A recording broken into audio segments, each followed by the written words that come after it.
Hello everyone, हम लोगों का क्वेश्चन है 8300 का 10% कितना होगा। तो चलिए इस प्रश्न को हल करते हैं और आप लोगों को सिखलाते हैं कि आप लोग भी कैसे इस तरह के प्रतिशत वाले प्रश्न को हल कीजिएगा। तो देखिए दोस्तों, जब भी आप लोग इस तरह के प्रतिशत वाले प्रश्न को हल कीजिएगा तो यहाँ से जो इतना पार्ट है ना, जहाँ पर हम लकीर खींच रहे हैं, इतना पार्ट को आप लोग ध्यानपूर्वक देखिएगा और समझिएगा। यदि आप लोग यहाँ से इतना पार्ट का मतलब समझ जाएंगे ना, तो इस तरह के प्रतिशत वाले प्रश्न बहुत ही आसानी से और जल्दी बना पाएंगे। तो देखिए यहाँ पर पहले 8300 है ना, तो इसको इसी तरह से यहाँ पर लिख लेना है। तो चलिए हम लिख लेते हैं।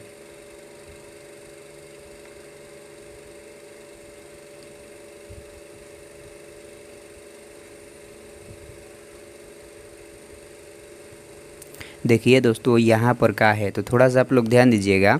देखिए हम यहाँ पर भी का लिखे हुए हैं। देखिए तो इस का मतलब होता है गुणा, इसलिए इस का भी मतलब होगा गुणा, इसलिए इस का के लिए यहाँ पर गुणा का चिन्ह दे देंगे। देखिए यहाँ पर 10 है तो इस 10 को इसी तरह से यहाँ पर लिख लेना है। तो चलिए हम लिख लेते हैं। देखिए इस 10 के बगल में यहाँ पर प्रतिशत का चिन्ह है। थोड़ा सा आप लोग फिर से ध्यान दीजिएगा।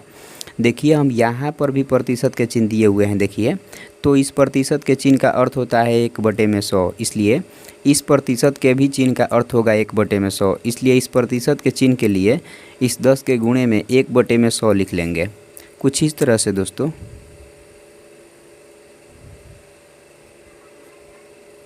ऐसे ही आप लोगों को भी लिख लेना है।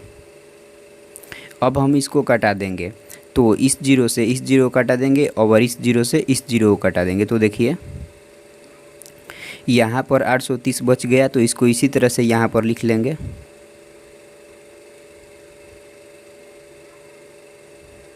यहाँ पर गुणा का चिन्ह है तो यहाँ पर भी गुणा का चिन्ह दे देंगे। देखिए यहाँ पर 1 गुणे 1 तो कितना होगा, 1 होगा ना, तो यहाँ पर 1 लिख लेंगे।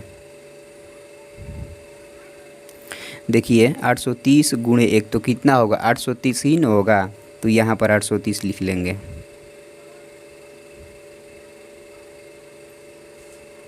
तो यही दोस्तों हम लोगों का आंसर आ जाएगा।